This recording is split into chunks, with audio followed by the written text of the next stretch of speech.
Hello, everyone. Welcome back to New York Augmented Reality. It's good to have you all here. And as I adjust my display, I see a bunch of folks trickling in. Marjorie, good to have you back. Eric, nice to see you. Alex, Grammy, welcome back. A proud supporter of NYAR. It's always good to see you, Grammy. And we'll get started in just a minute here. We have a packed event tonight and only an hour, so we want to get moving. Hello, Grammy. Okay, so let's just start in a minute here.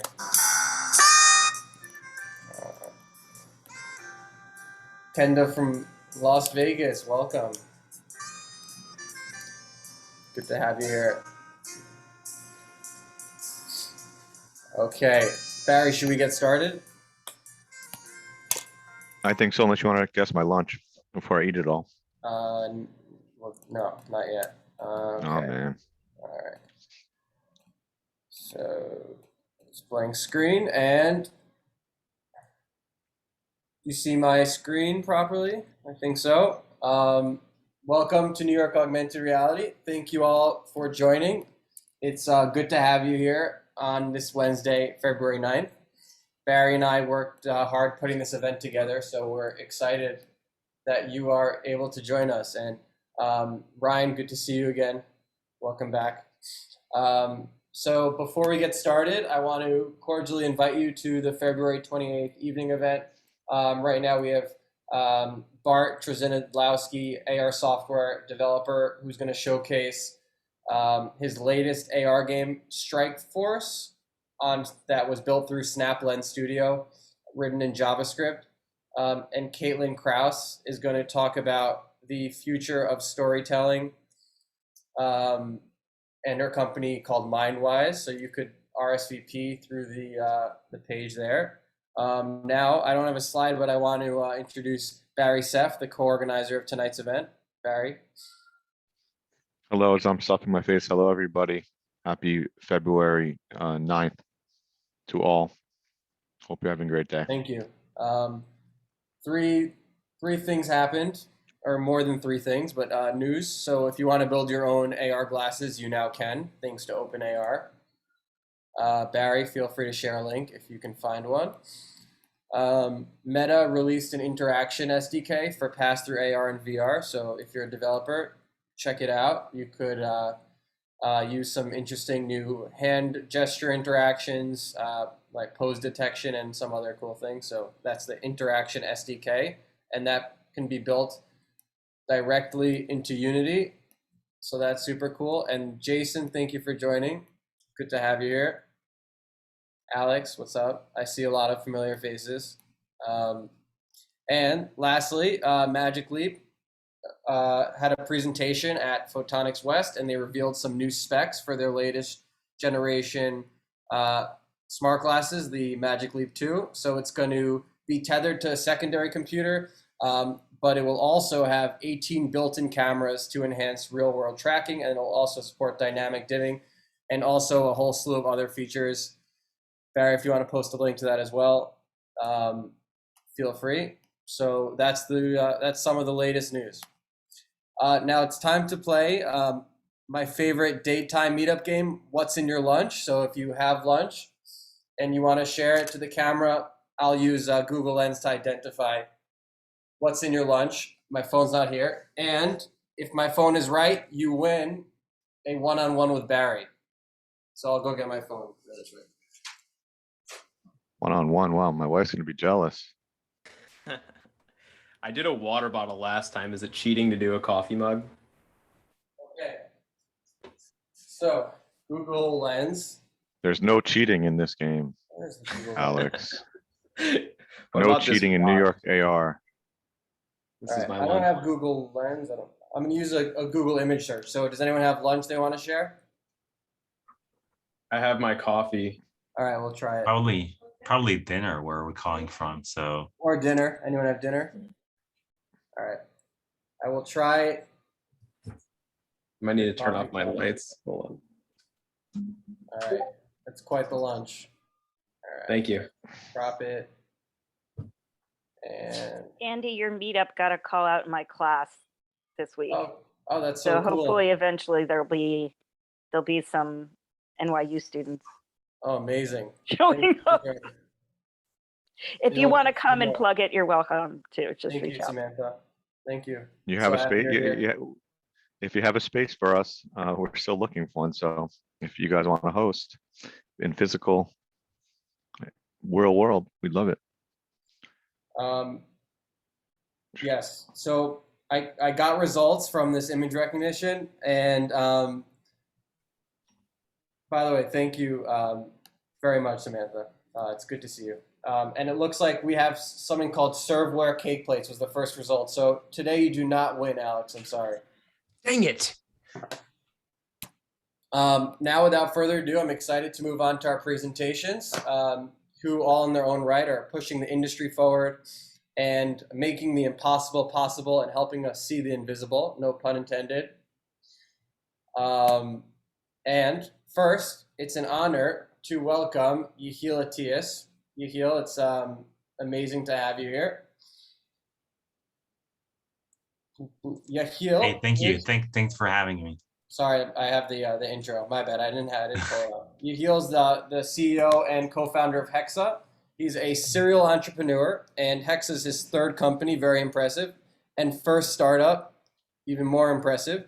For the past 6 years, Yehiel has been working with thought leaders like Doug McMillon, the CEO of Walmart, and leading executives from IKEA, H&M, Alibaba, Target, Amazon, Shopify, Snap, and many others to completely change the way that we visualize and communicate products. Yehiel, it's such a pleasure to have you here. Thank you for joining New York Augmented Reality. Yeah, thanks for having me. Such a refreshing audience. Typically, it's it's very structured. I feel like the atmosphere is different and it's very enjoyable. So thank you for having me. Thank you for joining. Sure. So let's talk about Hexa for a few minutes. Okay, perfect. By all means, this is not a lecture, so feel free. I don't know if Andy allows it, but I really like to have it conversational. So feel free to stop me at any point and ask questions if you have. I can assume that you will. So as Andy said, when we started, there was like nothing. When we try to render 3D assets on the browser, it's freaking broke. Like it wasn't a good time to open up a 3D commerce startup, not at all, especially not when the background of the founders was not related to 3D or AR or whatever. But when we started the journey, we understood quite quickly because we're ad tech people. So we understand online value, we understand how it's generated, how it's created online, how it moves between the different entities and within the value chain. So 5 years later, we kind of understood why Hexa survived and is succeeding where all the 3D AR XR experts fail. It's because we focused on value. So I'm going to take you through kind of our stack and kind of explanation about what we're doing. And again, feel free to stop me at any point. I'll do my best to make it interesting for you guys. Savvy audience. One sec, let's do full screen. Okay. Share. What screen can you see now? Let me try again. This one. Okay. Yeah, that's a better one. Cool. So, as you all know, 3D is not a nice to have anymore. It's a necessity. When I'm working with those massive brands, they're starting to understand it. Even the smaller ones that are trying to get into those industries that you're seeing on the screen, it looks like this shiny new object that everybody's trying to get to. They just don't understand how to get there. So everybody understand that 3D and 3D reconstruction is the key, is the pathway to all of those experiences, but it's kind of problematic to do so. So in terms of complexity, as you know, and you probably know the process of creating 3D content or managing 3D project, manual, time-consuming, expensive. It's reserved only for professionals using very complex softwares. Now, this is well beyond reach of many companies. You'll be surprised, even ones that can and have invested significant sums of money in building the 3D infrastructure. There's literally no way anyone can scale 3D production from any one physical location. So Hexa is the world's first immersive OS. It's not a point solution. It's an AI-aided platform to create, manage, display, and analyze your 3D projects. So imagine on one side, you have the world's largest retailers and brands that are uploading tens of thousands of products on a yearly basis. And on the other side, you have a community of over 30,000 3D engineers that help us train our neural networks. That method allows us to, that hybrid method allows us to scale creation without losing or compromising on fidelity. So if the process is more automated, manual work and our community work less. Now, as you can imagine, the process of converting a very partial data set is very complex. There's only one machine that can do that today, and that's the human brain. That's what Hexa is mimicking, that process. We've broken down the reconstruction process and anything that has to do with launching a successful 3D project, and we've broken it down into really, really small pieces.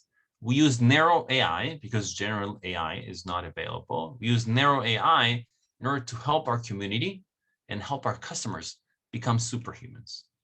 And in the next couple of minutes, I'm going to show you a couple of examples, right? So all of our product stack. So you can kind of see what's available today, what we're doing and, what's the offering. Maybe some of that can inspire you to build similar products. Any questions so far? I guess not. Okay. So first product, so as you see, it's divided into spheres. So you can follow the spheres. Andy? Great job so far. Oh, just clapping. you raised your hand. Clapping. No, this is clap. I don't know. I think that's a raising hand one. Oh. Okay, cool. 3D content creation. So what you're seeing on the screen is a high fidelity 3D asset. It's runtime, right? So this is what we're creating for Logitech. They're very, very picky in terms of quality. So this is sub-millimeter accuracy, and the color has to be identical. Very difficult process. Again, the creation time, depending on the quality of imagery that we get, and quality is not, it's not, the resolution. It's how much missing visual data do we have, right? So what is required from us to complete that data set? And then it takes anywhere between 30 minutes to 3 days to complete it. And we can intake images, scans, CADs, whatever. That's the first part of the stack. And then the second one is very interesting. So it's kind of a digital studio. So what you're seeing on the screen is a 2D image and then a 3D bracelet rendered on top of that 2D image. So this sits on a very interesting trend that once you have that digital twin, you can do whatever you want with it. So synthesizing visual data and hyper-personalizing shoppers' visual experience is something that retailers want really bad because it increases sales significantly and it lowers the expenses that they have on visualization. In addition, it reduces their carbon footprint because instead of having this very pollutive real-life photo shoot, it's just GPU. Okay, again, stop me at any point if you have questions. I have a question. Yeah, go ahead. Thanks for sharing so far. It's really cool. I'm just curious specifically about like the headphones. is what you're saying is that we can feed it a bunch of photos and then this system would create a 3D render from that? And if so, how many photos and at what fidelity do they need to be? So great question. We require as little as one image. So imagine that we have a very dense, or we have our data network, right? And as more and more retailers and brands use our data network, right? So they upload content and we create 3D content, our data network density improves. So if you're a retailer, you're a small one, and you don't have all the imagery, you don't have all the angles, then we'll probably have something in our system. So part of the process is we take this very partial data set, we enrich it, and then we give the annotators to complete the job that the algorithms cannot do today. Make sense? Got it. So Hexa will expand to a giant data set that people can essentially feed images to and grow it over time. Yeah, that is correct. We're already starting to serve those that, give access to different metaverses to our data set because it's so unique. Okay, cool. Any further questions? Okay, let's continue. So when you're creating a 3D project, there's a lot of stuff that you don't take into account, like the fact that if you want to create 1,000 models, you'll probably need to feedback or standardize 30 to 70% of the assets that are being sent back to you, right? So I hire a studio, and then 70% of the models are being, I need to feedback them because it's not up to my standard. Now, every feedback on average, and we measure that, takes 12 minutes. So if you want to create 1,000 assets, I'll do the math for you. It's around 17 workdays just to make sure that the content is standardized. With Hexa, our average feedback rate is 7%. And because the content is so accurate when we deliver it, it takes about 3 minutes to feedback it. So if you do the math, it's half a day of work to create 1,000 assets instead of 17. Now, why is that so important? Most of our customers, and I don't know if you're working with similar customers or not, but if they have teams, these are very small teams. And if they have teams, they're not that familiar with 3D. So everything we have to do, all the technologies that we're building around creation stack, and then the alignment and feedback, automated feedback, everything we've built around that helps them become superhumans and create massive amount of content in a very short amount of time. So this will facilitate, the experiences at scale, right? It will facilitate production at scale or additional use cases, which is very, very much missing, right? So without those 3D models, all of the communities cannot do nothing. If you want to build an experience, you're limited. If you want to build, if you want to syndicate it, you're limited. You don't have the content. Questions on this? Okay. Now, 3D syndication is very interesting. So basically the company that will win this race is the company that is able to extract the most amount of value out of each of those 3D assets. So take an example, the headsets that we just spoke about. One of the most exciting projects that we've done recently is we're distributing Logitech content to JD.com in China. In addition, Hexa is one of the only companies in the Western world that can upload 3D content to Amazon.com. So imagine the amount of value that we're able to extract from each of your assets when you're presenting it to the amount of eyeballs that platforms like J.com and Amazon.com has, right? So again, redistributing, repurposing, which is the next slide, it's all very important, but focus on value, right? So Hexa is succeeding because it's creating a lot of value for our customers. So once the 3D asset is created, I don't care if Hexa is creating it or someone else is creating it. We're designed to create value and extract value out of those assets.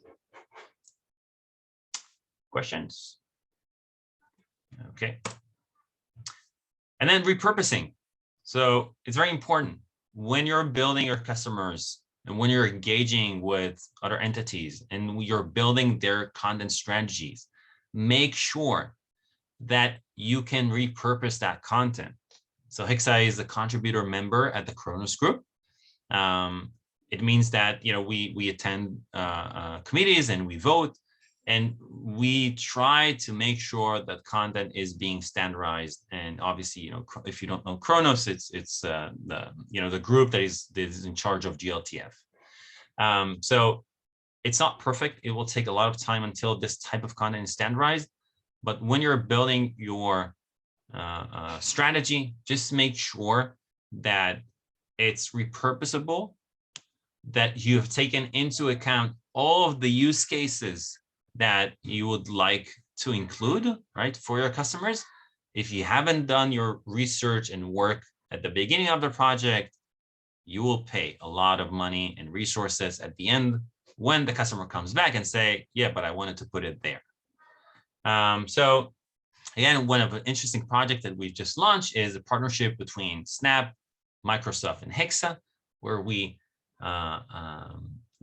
worked with the Lakers on the Lakers online store, and we've now, if you want, you can go to the Lakers store and put the LeBron's jersey on top of you, which is really interesting. Next one. So 3D viewer, that's the infrastructure. And we're starting to see this also succeeding, also picking up. So the fact that Hexa can render 3D assets faster than Google's and faster than Sketchfab, the viewer is just designed for really, really high speed and high performance. It's very complementary to the use cases that we're working on with e-commerce. So also, if you're working on projects, just make sure you're not like taking a model viewer off the shelf and using it. Just make sure that you're using the right stack, because rendering those 3D assets, especially if you have like complex scene, rendering those assets on very weak devices, a mobile phone and so on, is going to be a key factor of your project success. And then obviously the basic, I think what's special about Hexa in these type of use cases is that we take literally we convert like phone shots. They take shots from their phones, and we give them this type of content back. It's based off the fact that we have hundreds and thousands of experts that's their job. Like all they do is 3D modeling of jewelry. So they don't need this high fidelity, studio shots to be taken before we can execute this type of quality in terms of content. Again, AR, I don't have to explain what AR is to you. Use animation. It's really cool. We're coming to a place where content can be like squeezed into those 5 to 10 megabytes and give really good experiences. So don't forget, if you can leverage that, when we measured like non-animated versus animated, like it's a whole different world in terms of performance. We spoke about VTO and Snap. One comment on this: make sure it's not app-based. I know it's very hard to find or build something that is browser-based in the VTO space, but it's getting there. We're seeing more and more vendors, experience providers that are building on top of their stack, our stack, really good experiences. But there are shortcuts. So some of the world's leading VTO providers, they just use the fact that we're connected to a lot of retailers API, and we just inject their code into our viewer so they can give the experience, and then we do like a rev share. So also very interesting. Look for the companies that are already connected to those retailers and offer your experience. And analytics, which is something that people, I don't know if they take into consideration when they're doing their projects. At the end of each project, you have to analyze, not like A/B test performance. No, that's like basic. What product needs to be created? those retailers and brands, they have millions of products. Which are the products that needs to be created? What categories should we focus on, right? What's the file size that we need to create? It's not always the smallest file size that will win. So experiment, trial and error, make sure that you understand the categories that you need to work with, how shoppers react to it. We were very, very surprised that we have found some furniture retailers with very negative AR results.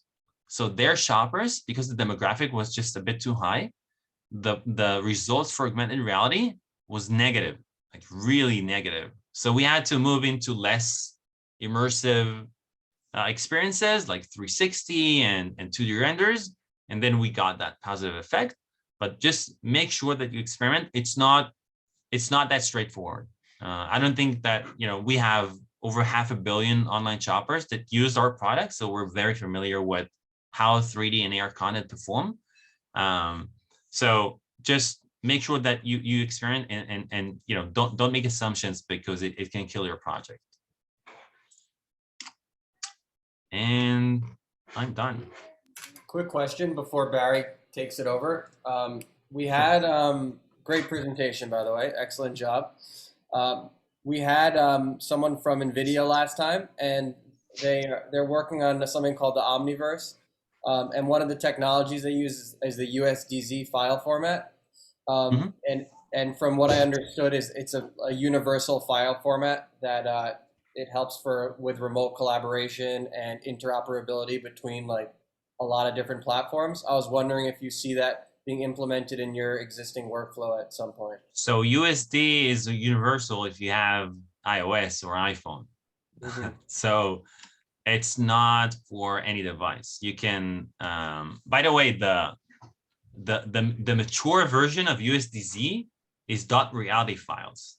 So if you're not familiar with the reality files, go check it out online. It's on the Apple website. What it does, it's really advanced, right? It's really cool. So a reality files, for those of you who are not familiar with it, is a file that combines several USDZs inside one experience. So when the AR opens up, you can move the object separately. So you open up like a scene with 20 objects, you can actually put the 20 objects inside a room in different places. So pretty cool. Awesome. Barry, any questions on your end? Yes, thanks again, Yehiel. Beautiful. Have you worked with Apple's Object Capture API to create models from a set of images, or is it done by hand currently? So all of the scans globally, including object capture, and we have customers like Unity and other companies that I cannot name, and we're very familiar with those workflows. If you want to get to the fidelity that customers will approve, you probably need our services, because it's a lot of post-processing. It's just not accurate enough. I have a quick question. Great presentation. Very excited by this technology. I noticed that you worked with a lot of big companies like Amazon and Snapchat. Do you work with more smaller studios to create sort of like project per project budgets, or does it make sense to do like bulk orders? So unfortunately not, if it's not recurring. So we're a startup. Sure. And if it's not recurring, we won't be able to accept. So if it's project-based, we cannot process it. For us, onboarding a customer, right? So we've built a machine that can build any workflow. For us to build a workflow, if the project doesn't have the potential to scale, we don't start with the tens of thousands or hundreds of thousands of dollars a year or monthly. We start with small projects, and then we build trust, and we build the projects along the way. But if it's not recurring, if it's not something that we think can scale, that we can't work with it at this point of technology. I'm sure that at one, in a year or two, it will be easier for everyone to use these type of platforms. Yeah, totally. I can just see use cases. I make a lot of character animations, so I see toys all the time where I'm like, oh, that would be cool if I took the body of that and the head of this. So I'd love a reality where I can just scan that and kit bash it together. But anyways, thank you. Sure. Thanks so much, Yehiel. We look forward. Feel free to post any other links. I put your website in there, your contact info, anything else you like, and have a wonderful rest of your evening. Feel free to stay on if you Yeah. like. Sure. Thank you. Thanks, everyone.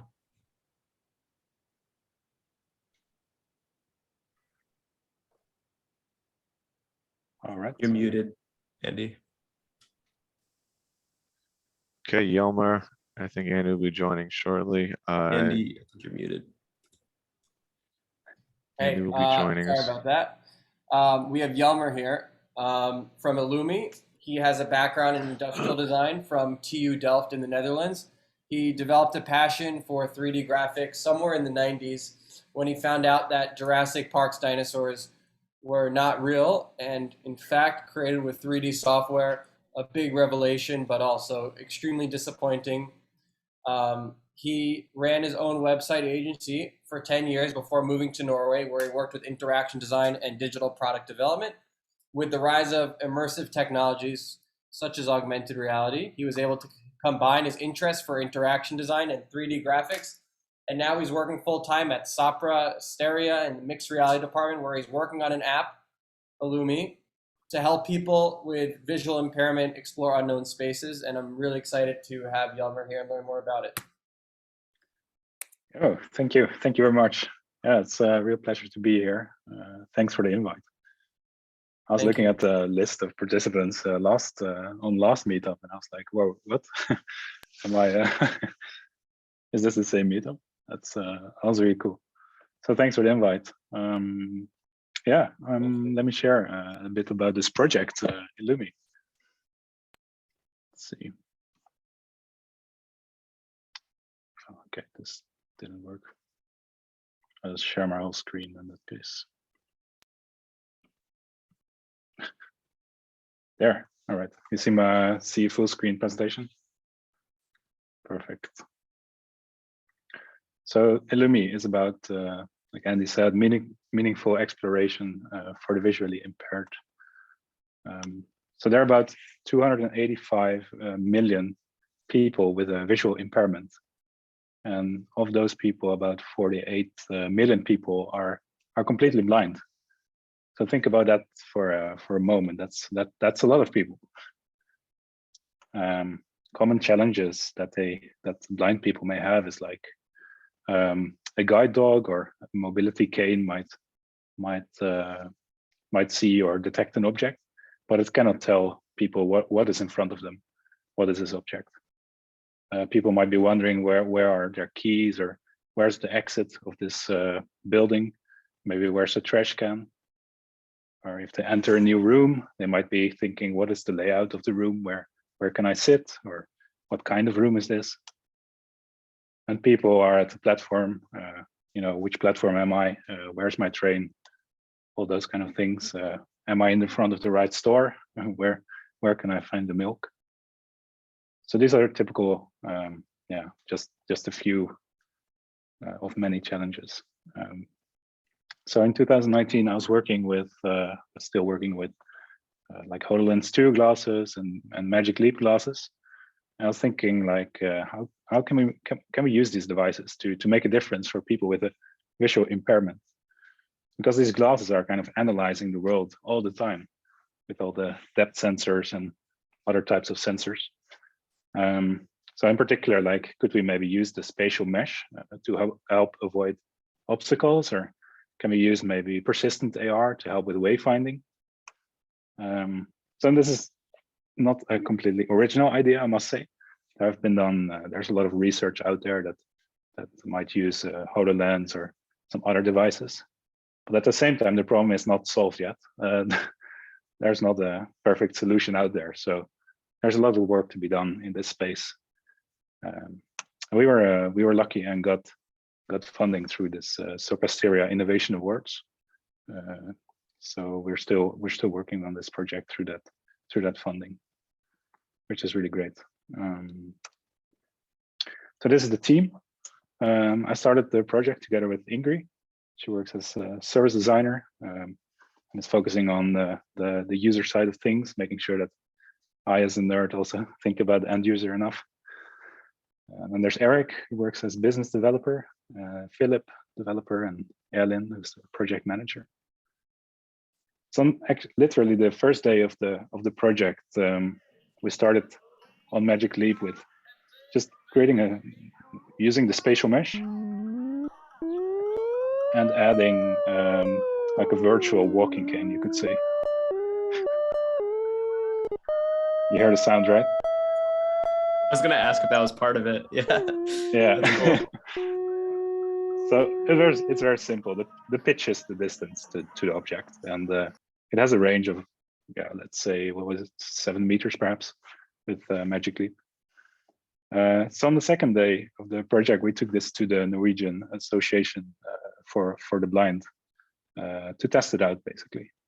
And they liked the idea of having kind of an extended range where they can kind of detect objects, because a traditional walking cane only goes maybe 1.5 meters in front of you, and with these devices you can kind of detect objects much further away. But I didn't like all the stuff that came with it. So obviously glasses are there's not much point in having them, and they're also quite bulky, especially maybe with Magic Leap you have sort of the extra shoulder bag, and that in addition to other aids like a walking cane and maybe a guide dog. So the feedback was clear that yes, they liked kind of this idea, the concept, but not really the hardware. So Magic Leap was out. From then onwards, we tried to kind of do the same with mobile technology. So we kind of reformulated the whole project as a shield. So Illumie Shield helps blind and visually impaired people identify and avoid obstacles in their way. So the input was still like the spatial mesh combined with computer vision. And the key was to provide this information somehow to the user. So we looked into voiceover, which is kind of the default way for blind people to use a phone. More about that later. We looked into spatial audio cues and also haptic feedback. This is kind of what the app analyzes, what it sees. So here you'll see the spatial mesh from, in this case, the Niantic SDK, to combine with computer vision to identify objects. And then you'll also see that you can pick an object and kind of hear with a cue, a spatial cue, where it is.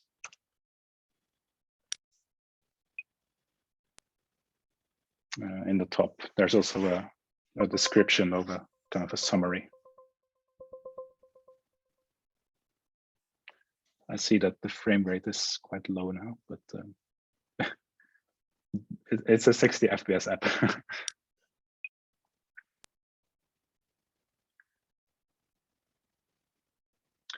So the app is kind of continuously analyzing the space and locating where different objects are, and then providing those objects to the user, which they can pick and then find out where it is.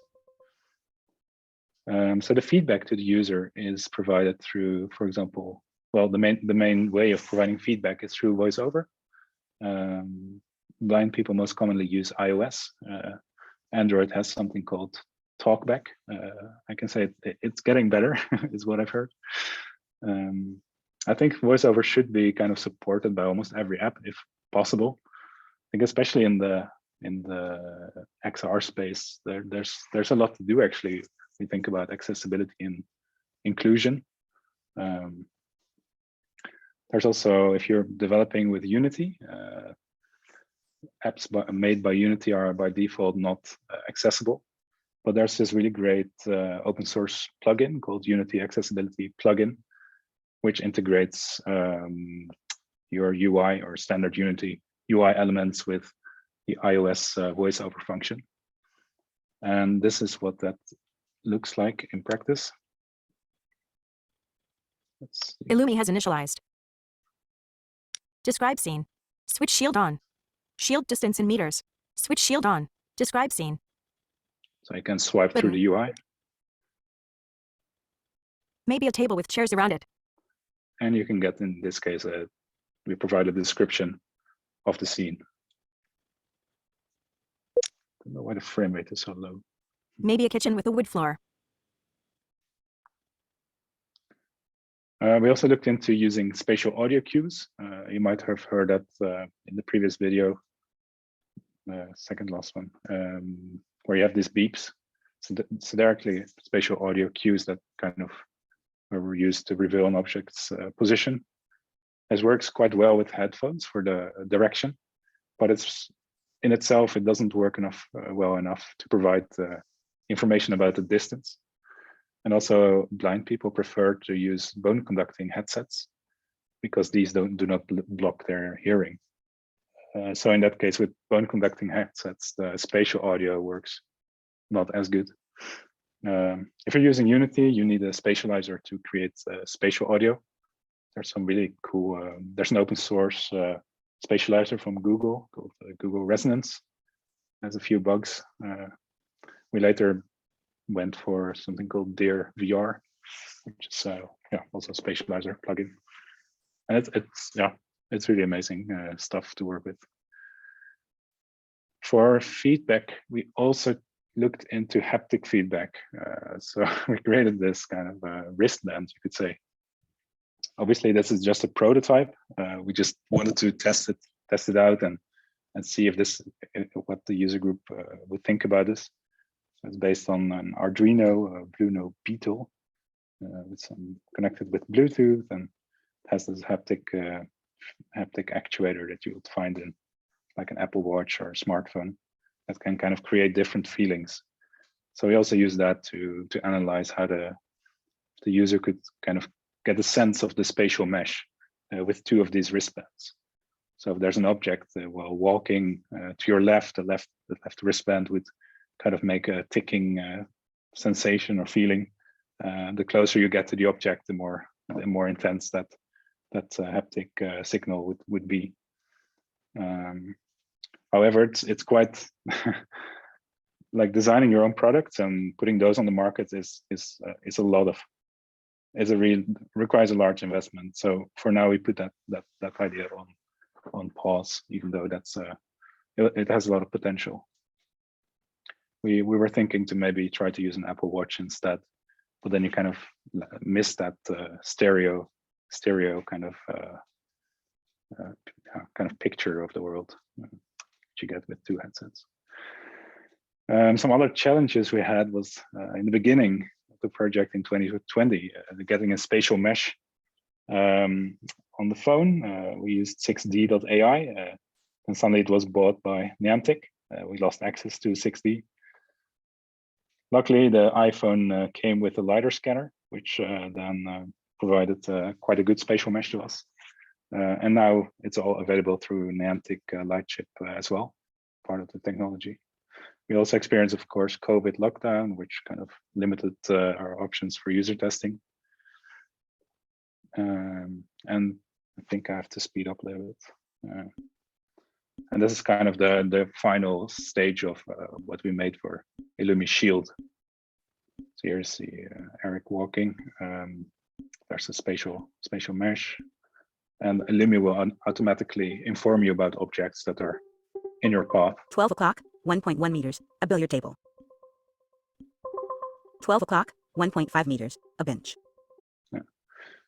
So obviously we did user testing while it was possible. A lot of positive feedback, especially the clock system appears to be very useful, kind of indicating where objects are. Also, the wristbands, like I mentioned, were very interesting, but too hard to continue with right now. And we kind of stopped right now on this other challenge called medical device regulation. It seems that we have to certify this Illumie app for as a medical aid, which requires also a large amount of investment. So now we actually started looking. We started developing the other concept that we had in the beginning, which is the we call geonodes. Geonodes are spatial nuggets, like a nuggets of spatial information around you, which inform the user about the things around them. I think I'll skip this slide. Yeah, I'm short on time, right? So let's skip to the Velkommen til video. demoen.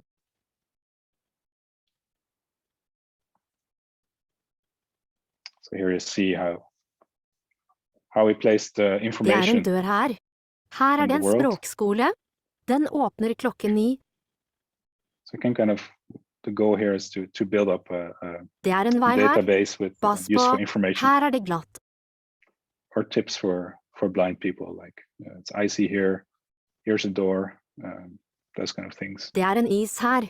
Like foran deg er det en rød dør.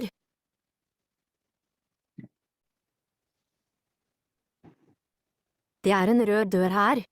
Her er det bare å ringe på smilefjes. Just a quick question. Does it know it's icy because of the temperature, or is it detecting an image of the ice? And In this case, false well, it could positive? be that. We haven't integrated that. The computer vision would definitely pick up on the ice. However, in this case, it's more like what's it called, a crowdsourced type of information. So other users could warn each other for icy conditions and stairs or other obstacles. But we're developing the geonodes more like a general solution for everybody, so that you could also use it for wayfinding, like in a large office building. So it's starting to roll out a pilot here in the office soon to find the meeting rooms and other Thank you, utilities. Jelmer. Awesome presentation, and now I'll pass it to Barry for questions. Yes, beautiful. Thank you so much. So curious, we've had other companies working on devices for low vision and blind people. Do you know if there's any organization particularly working on AR and inclusion for disabilities and such? Yeah, there's many organizations and large companies, including Microsoft, that are working on it. So Microsoft has an app that is quite widely used called Seeing AI, and I forgot the name of their other app right now. What do you say, No. CNAI? Yeah, Seeing AI. It's Yeah, kind of based I tried around. getting. If you have any connections there, we'd love to have someone else speak, because it's definitely a recurring theme for us. Yeah, I reached out to a guy in the UK, and he said go to the Microsoft store. So considering they closed them all down in most of the New York area, it's not so easy. But you know, we're glad they have someone from Europe. Okay, here's another question for you. Do you have the plans to bring technology back to head-mounted displays in the future? To heads-up displays, no, that's not something we've considered for now. I think So what stick are to the largest- mobile for the scalability, especially. Right, and cost factors, I would imagine too. Yeah. What are the largest technology challenges that you are facing currently? Detecting moving objects. The spatial mesh doesn't always work when there's like a busy scene.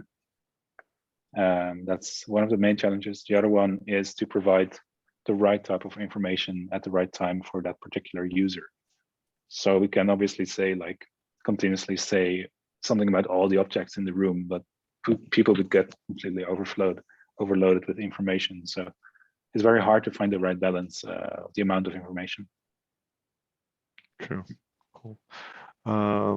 What are your next? Oh, sorry, there's another question before that. How you're doing the actual image recognition? We're using a cloud-based service, Azure Computer Vision. Azure. Okay. Yeah. And I think we have time for one or two more. What are the next steps? Some of your next steps with the app, and will there be a public beta version be available? Yeah, the next step is we'll have a the video I showed of geonodes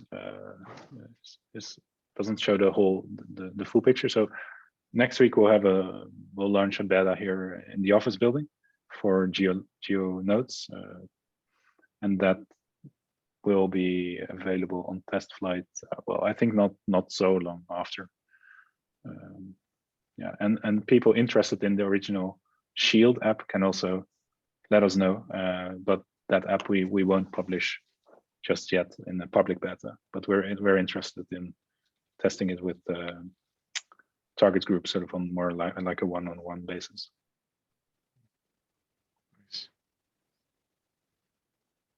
Awesome. One more question, Jelmer, and then we'll move on to the final presentation. But I was wondering from more from a project standpoint, are those like the geo notes? Are they going to be like crowdsourced, so anyone in any location could add their own notes? I think that would be pretty cool. That would be really fun. But in this case, it would be a bit. Yeah, we'd have to have some kind of like admin or some kind of control over what kind of notes people put up. So I think for now we'll place the notes just as a test, and then maybe later we can have that like certain people that place these notes in certain locations all over the world. And then later you might have a crowdsourcing system where you also need some kind of control over what is being placed, or maybe people can just have sort of personal notes or notes that they only share with certain people. Like Google Maps has the list, so you can make a list of locations, something like that. Yeah, actually. Cool. Yeah. Thank you, Jelmer. Great to have you. Thanks. Cool. Yeah, thanks again for joining. Lastly, we have Tal Michael Haring with us. He is the founder and XR mixed reality, AR, whatever you want to call it, art curator for Seeing the Invisible, an AR contemporary art exhibition bridging the digital experience into the physical world. It was co-curated by Hadas Maor and Tal Michael Haring, who's with us tonight, and it celebrates the intersection of art, nature, and technology with an innovative presentation of 13 augmented reality artworks on view in 12 botanical gardens across 6 countries. I've been fascinated with this project for about a year now, and I've shown it multiple times at the Meetup. So I'm really excited to learn more, Tal, and I'm happy that you joined. So thanks for coming on. Hi, thank you, Andy, for inviting me, and Thank you. everyone. Hello. Yeah, maybe I'll share my screen and I'll show a little trailer of the exhibition. Let me just full screen this.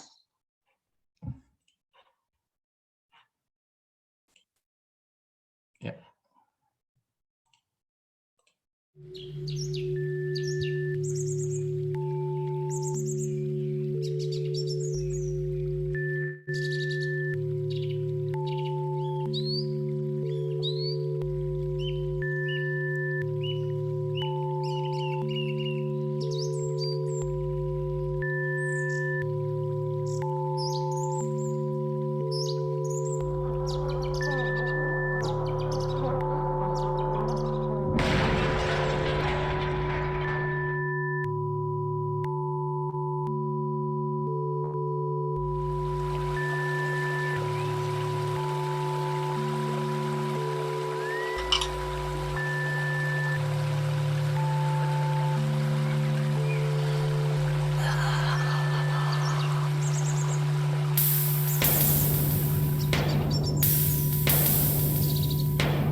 Okay. So yeah, seeing the invisible, and like Andy described, is an augmented reality contemporary art exhibition.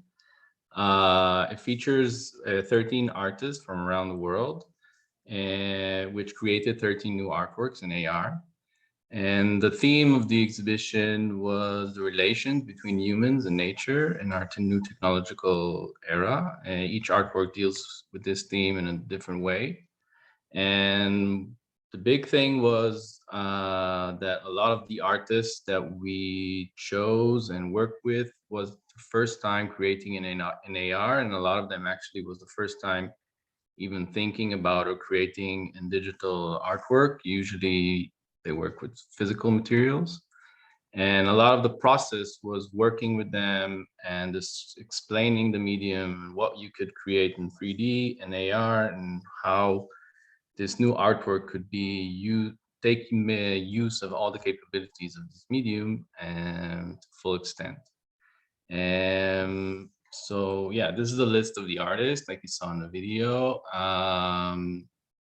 And the exhibition is presenting simultaneously in 12 botanical gardens, which is kind of the new concept for an art exhibition. Usually an art exhibition can only open in one location, and maybe it could travel, but it can open simultaneously around the world, obviously due to budget or the fact that you can't replicate an artwork 12 times. But because of AR, we could come up with this concept and say we want this exhibition to last for a year, and we want it to be around the world and to have it simultaneously open in a lot of botanical gardens. And what we did is think about how can we actually attract people to botanical gardens and to view the artworks along the path of the garden. So we looked at augmented reality, and we saw that a lot of it was, you could place augmented reality in AR artworks, maybe at the privacy of your own home, in your backyard. But we wanted to maintain that physical experience of people arriving to a place and then walking around and exploring artworks and going through a curated experience. So that's why we use the GPS method. So each artwork is placed in a specific location in each of the gardens, and you only can trigger the artwork into existence if you physically reach that location. So once a user downloads the Seeing the Invisible app, which works on Androids and iPhones, and only if he's in the proximity of the area of one of the 12 botanical gardens can he use the app. So once he's inside, it opens up a map, and along that map, like a Google map, you can walk through a path that we drew on, and we mark the areas of each of the artworks. And once a person reaches that artwork, that area, only then can he actually view the artwork. And when he leaves that space, he can't view the artwork anymore. So it kind of like maintains that sensation of reaching a specific area, and that artwork is only existing there, nowhere else in the world. Yeah, so this is the 12 botanical gardens. Like I said, Andy said, it's 6 countries around the world: UK, US, Canada, Australia, South Africa, Israel. So really a very diverse gardens. Each garden has a different settings to it, but we managed to work with all the gardens and to find the best location for each of the artworks inside of them. So it's the same 13 artworks in all of the 12 gardens, but obviously each artwork is placed in a different location with a bit different backdrop. And so a little example I'll show from inside a recording, how it looks like when you reach a specific location and you can trigger an artwork. So this is a work by Ai Weiwei called Gilded Cage. This is actually an example of, because we had some artworks that were, specially created for the exhibition, like the concept of the artworks, and the artist came up with something completely new. And some artists wanted to take artworks that they've already created physically in real life and presented in the past, and to transfer them into the medium of AR, and then to find what makes the version of this artwork in AR unique. So Gilded Cage is obviously a work by Ai Weiwei. It's actually a famous work by the artist, which was placed, presented physically at the Biennales. So this is like a vision of it in AR, and let me just show how it looks like. Once you reach an area, you get the instructions to scan the ground, and then you as a user can place the artwork in that radius of that area that you are able to place artworks. And obviously it's AR, so the person can walk around and explore and go inside the art. And many of the use cases, we wanted also to have interactivity and to allow people to have new relations between them and the artwork, to have it maybe respond to them, to use all the capabilities that we know in 3D and in immersive technologies, but introduce them to artists. In this case, obviously, the artist wanted to first of all present the artwork in its full scale. This is like the actual full scale one-to-one of the physical artwork, but what we could do in the digital version is walk around, and once we step into the inside the cage, we could also push the rotating doors and have a more physical reaction to them, and feel as if we're inside this cage, even though it's completely digital. And part of the concept for this artwork, for example, is a gilded cage. It talks about how we enjoy our lives in our golden cage, and we enjoy to forget about the troubles of the world and the ecological crisis that is happening to the earth, and we just love our materialistic lives. And just by having also this interaction of people able to move around inside the gilded cage and move the doors, we also, artists also wanted to use that in order to enhance the feeling of playfulness, so people are more and more immersed in that golden cage and they want to stay inside and slowly completely forget the world outside, how separate we are from the environment and the nature. And all of this, obviously all the artworks are happening in botanical gardens. There's always a connection to the natural environments around. So the artwork always has a relation with the environment it's in. Yeah, so this is an artwork by Ellen Natsui, who's an artist from Ghana. Just showing how interesting it is that we have a single artwork and how it looks differently, or how people have recorded themselves with the artwork through the app in each botanical garden around the world. And we get these iterations of the same artwork through this. And once you go to the exhibition, what you actually see is a lot of people just walking around and pointing their phones at nothing and looking kind of strange. which obviously is the experience of AR and with a lot of visitors around. But it intrigues people, obviously, to experience it once they visit the botanical garden, but also kind of raises a question about why would we want people to use technology when they're visiting a botanical garden, and we want them to experience nature. And for us, actually, this kind of contradiction is at the heart of what we wanted to talk about, which is our current times, and where we are living this contradiction of whether we are humans that are part of nature now, or are we more part of technology. And this kind of like contradiction is in our daily lives all the time. We become more and more immersed in technology, and you know, kind of re-questions our position to our natural self.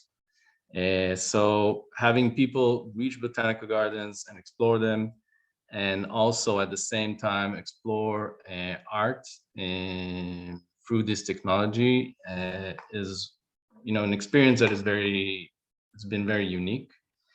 And we found this term phygital, we found it very useful for us, because that's what we wanted. We wanted to bring people outside of their homes and back into nature. So that's the physical part, exploration of the botanical gardens, but at the same time, you can experience digital art, which, you know, usually you could experience that at home, but now we physically place it inside in the outer world. And that way we could also have people experiencing the nature to its fullness. They don't even have to download the app or experience the artwork, but if they wanted to, they could do that. So the agreement was with the botanical garden, they did pay to be a part of this. This was how we managed to fund all of this. So we have 12, we are adding 10 more gardens for this year. I wrote 2020, sorry. 2020, and we had a lot of visitors and a lot of press. It was very nice. And I wanted to maybe just explain a bit the landscape that allowed this to happen, this kind of like an art exhibition, because the partners or the initiators are Outset Contemporary Art Fund, which is a very classical art fund, and it works in the UK and Israel, and, you know, kind of like not very reminiscent of what they usually do, is fund art and or digital art, or VR art or AR art, but they did go along with this, and part of the reason was COVID. So COVID had made, with all the lockdowns, and made people in the art institutions and art world try to think about new ways or new places to exhibit art. And one of the things was, okay, let's use botanical gardens to exhibit art. There was like a rise of showcasing art exhibitions or statues in botanical gardens because it's an open air environment. But also a lot of tries to create virtual exhibitions, and that didn't always work that well, but it was kind of like the mindset of it. And obviously the rise of all of this VR, AR, digital art, NFTs, all that created like a buzz that maybe this is something we should go for. And the last thing that was important was the fact that the exhibition, because it's all digital and in AR, obviously it's partnered with Botanical Gardens, so the whole theme is speaking about ecological issues. Is the heart of the exhibition, of the production of the exhibition, has a much lower carbon footprint on everything, because we don't physically create any of the artworks. They're all digital completely. And 2-3 more minutes, Tal, and we'll have time for 1 or 2 questions. okay, so yeah, there's a lot of things that we talked about with the artists about why and how can they use 3D and AR. And again, just general speaking, and a lot of these artists were maybe a little skeptic about how they could use this medium and in what ways, but it was very interesting experience. And what we reached, kind of like the conclusions from it, was that we, first of all, when we talk about AR art, we completely think it should be phygital, meaning it needs to be presented and locked in a physical location, because that's how the art world works. It needs people to reach a physical space, or maybe the classical artwork world, but it needs to reach a physical space to allow people to reach there, a museum or a gallery or a botanical garden or an open area or whatever, and then create a curated experience, a path that you go through and you read and you immerse and you disconnect yourself from the daily life, as opposed to watching art from your home and on your screen. And the second thing is that we wanted the artist to really use and all the capabilities of this medium, as opposed to the starting point a lot of this was to just create, like a recreation of statues, or just place images in VR and in AR of their works or something like that. Very low common starting point, and reach really high as we talked more and more and explained what could be done.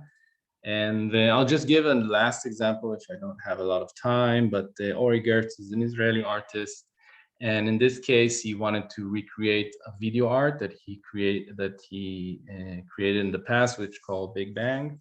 In it, it's a video art where he explodes a bouquet of flowers that kind of like represents still life, and the classical still life in slow motion. So that's his video art. And then the thought was how to do this in AR. And what we did was 3D scan this bouquet of flowers into 3D, and then change the way the explosion occurs. So in the video art, it just occurs because it's a video art.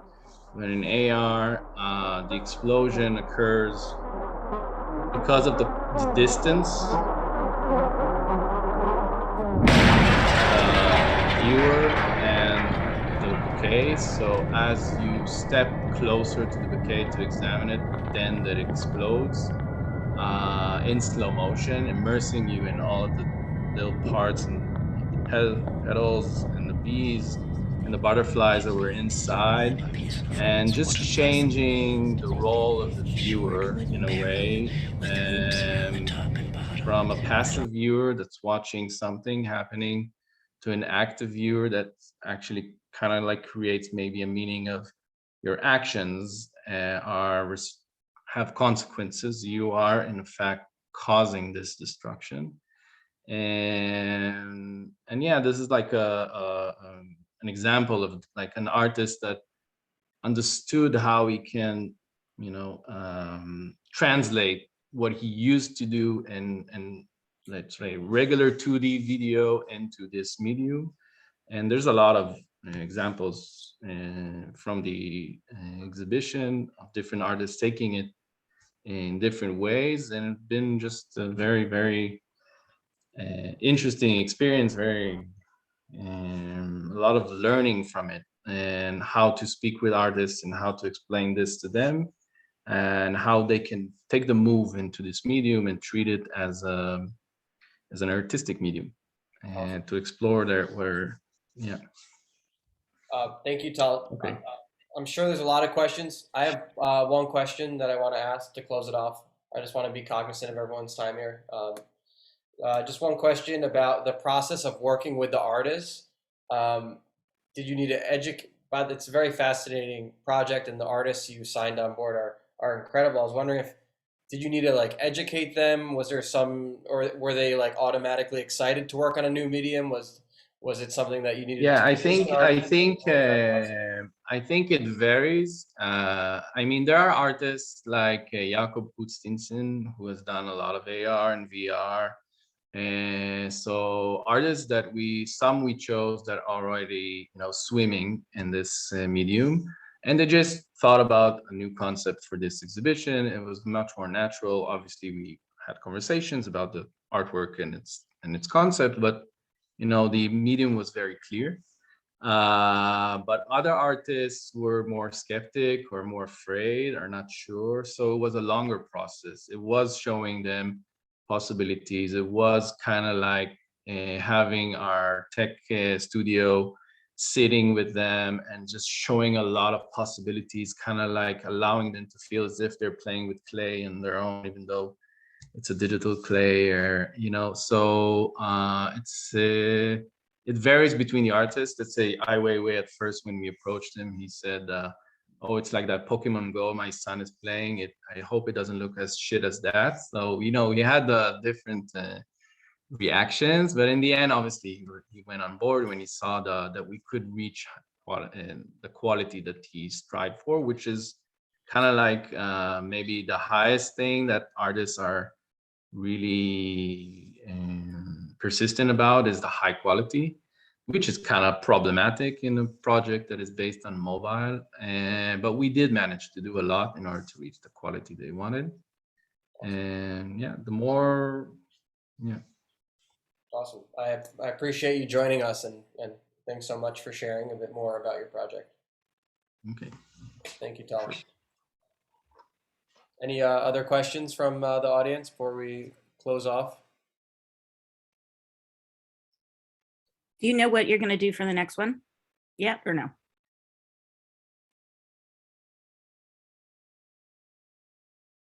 Andy, do you know the topics for the next one or no? Oh, I thought it was for Seeing the Invisible, for the next NYFL. Oh no, I meant for you. Yeah.